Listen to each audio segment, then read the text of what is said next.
Bonjour les petits loups, bienvenue dans ma véranda.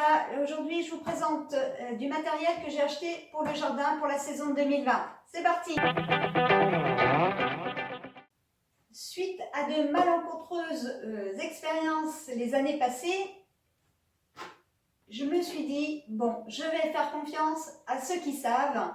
Et c'est pour ça qu'aujourd'hui je vais vous présenter du matériel que j'ai acheté suivant les conseils de Jaco et Lily. Alors, je vous mets le lien là, vous allez trouver. De toute façon, je le remets dans la description sous la vidéo, le lien vers leur chaîne. Ce sont deux personnes adorables sur qui on peut vraiment compter pour avoir justement de bons conseils. Et d'ailleurs, si vous aimez les tomates, n'hésitez pas, ils font de l'échange de graines et tout, n'hésitez pas à aller vers eux, ils sont comme ça. Un grand coucou à eux et encore un grand merci d'ailleurs.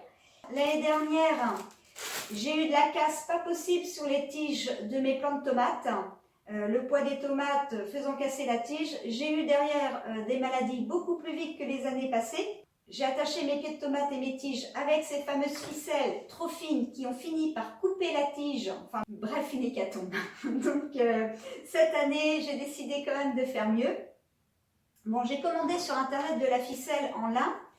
Je dois dire qu'il vaut mieux suivre les conseils de Jaco, prendre de la ficelle en coton un peu plus épaisse. Je m'attendais à avoir une ficelle un peu plus épaisse. Bon, c'est pas très grave. C'est du 2 mm. Hein. Je pense qu'il vaut mieux doubler. Ces clips-là, je vais vous mettre la photo. Vous voyez comment ça se présente? Vous accrochez votre ficelle, vous passez votre ficelle dans la jointure du clips et vous venez, hop, clipser. Voilà, ça ne glisse pas le long de la ficelle. Ça va venir tenir vos tiges sans les abîmer. Donc voilà, conseil anti-casse tomate. C'est 9 € les 100 pièces. Attention, il y a des prix beaucoup plus bas.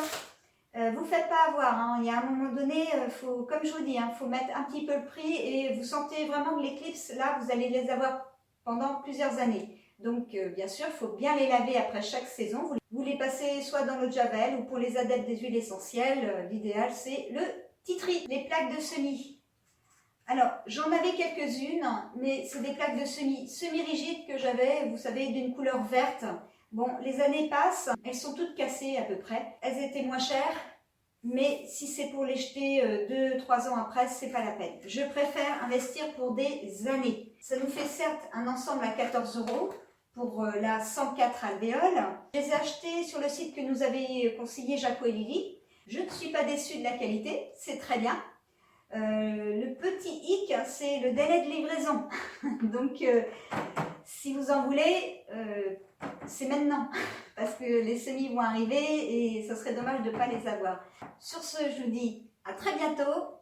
Un gros bisou encore à Jaco Lily, un grand merci. Et puis, voilà, on n'a plus qu'à attaquer la saison 2020. Pour moi, c'est ma 5e saison de jardin.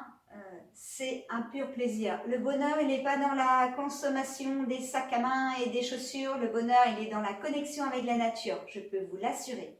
Allez, ciao, ciao, à très bientôt.